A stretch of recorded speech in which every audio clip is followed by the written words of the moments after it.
Secretary Buttigieg, Mayor Pete, thank you so much for doing this interview and welcome home. Thanks, it's good to be back.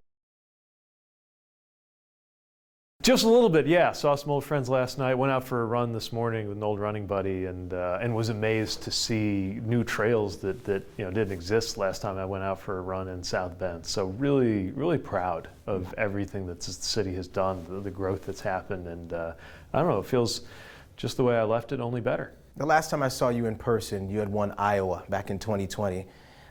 Who knew now you'd end up, after 4 years, ending your tenure as Transportation Secretary? What are some of the lessons you've learned in the last 4 years? Well, it's been just an extraordinary journey, and probably the biggest lesson is about what's possible when you meet a moment with big resources and big ambitions. President Biden, I think, recognized what the country was up against in 2021, the economy flat on its back, businesses in free fall. The transportation sector is seeing the most disruption we'd seen since 9/11. And we came in not just with measures to rescue the economy, but to really build for the future. This infrastructure vision is the biggest infrastructure investment that our country has done in the better part of 100 years. I think you'd have to go back to Eisenhower to see this level of work. And bipartisan as well. Bipartisan, happening all over the country, and a lot of it, of course, benefiting places like where I grew up in South Bend, where we live in northern Michigan, and just every corner of the United States. And seeing the power of what can happen when you tear down those barriers, line up those resources, and seeing how much can change has been just inspiring. Part of what's amazing to be back here now is to think back to when I became mayor and we faced double-digit unemployment. And you might have a dozen people in an apprenticeship class in the building trades, and now hearing about them having hundreds and hundreds of people just in an individual trade on an individual job. These are exactly the kinds of things we dreamed of when I was first taking on this job as Secretary of Transportation, and now it really is happening. Any regrets, any failures that you wish, if you had another year, what would you point to? Oh, there's always unfinished business in a job like this. There's 100 more things on my list that I would like for us to have been able to do. And even now, even though there's only a few weeks remaining, we are working to push out more dollars, get more grants agreed to, get more policies finalized, things that will protect airline passengers, workers, and other things. So we're going to keep pushing until the last second. And then I think I'll have a chance to look back and think a little more fully about what we got right and what I wish we might have done differently. But I can already say that what we got right was a lot, because the impact around here and the impact around the country is just at a level that I wouldn't have dared to dream of if I were back in my mayor days saying I wish the federal government would do this, and that. We're still looking at the final numbers. 30 million passengers going through TSA over the past Thanksgiving weekend, a record for TSA, and this comes after a little bit of a shaky fallout a couple years ago around the same time. Do you take credit for that at all? Certainly we did a lot to help bring that about. Also, the airlines stepped up and responded to our pressure in a way that I think has helped. And I'm really proud of it. Look, you're always looking around the corner for the next thing that could create disruptions. But we just had the most passengers getting on airplanes in one day in American history.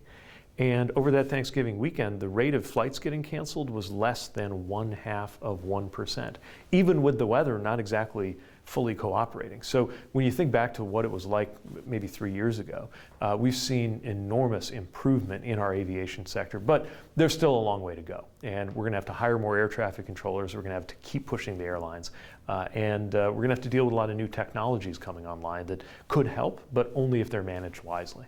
We're about a month removed from the elections. What do you see the next 4 years looking like, not only just in your position, but also in general in this nation? What is your outlook?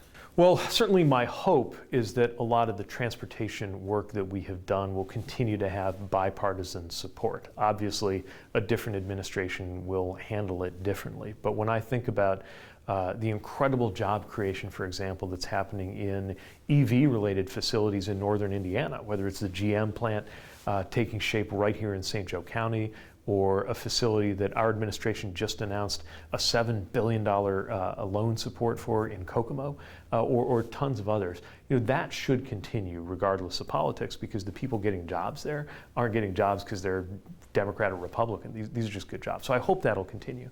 But look, I also know that we're going to have a lot of challenges as a country, a lot of challenges in maintaining trust, the rule of law, and a climate and culture of mutual respect.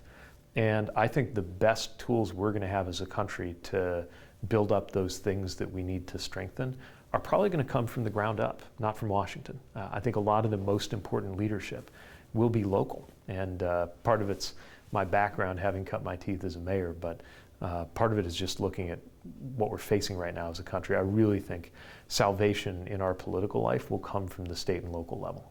Have you spoken to your successor yet, your potential successor? I have. We had a good conversation. I let him know that he's coming into the best job in the federal government, and he'll be working with the best team of public servants you could ever hope to work with. And of course, I want the department to continue to succeed under his leadership. No doubt we have different political views, but I wanted him to know how great of a role and great of an opportunity is waiting for him. You have, over the last 10 years, have served in some capacity, whether it's for the Democratic Party, whether it's for your city, or whether it's for the nation itself. What's next for Pete Buttigieg? So I don't know what my next job will be. I know what I care about, and I care about the same things that propelled me when I was mayor here in South Bend. I care about seeing places in the industrial Midwest, like where I grew up, find a great future. Be true to their tradition, but not afraid of innovation, seeing that kind of job creation, seeing how infrastructure is part of that, building trust among people with different stories and different walks of life. All of those are the things that I love being immersed in, and I got to do that in one way as mayor. I got to do it in a different way as a presidential candidate, and in a very fulfilling way as Secretary of Transportation.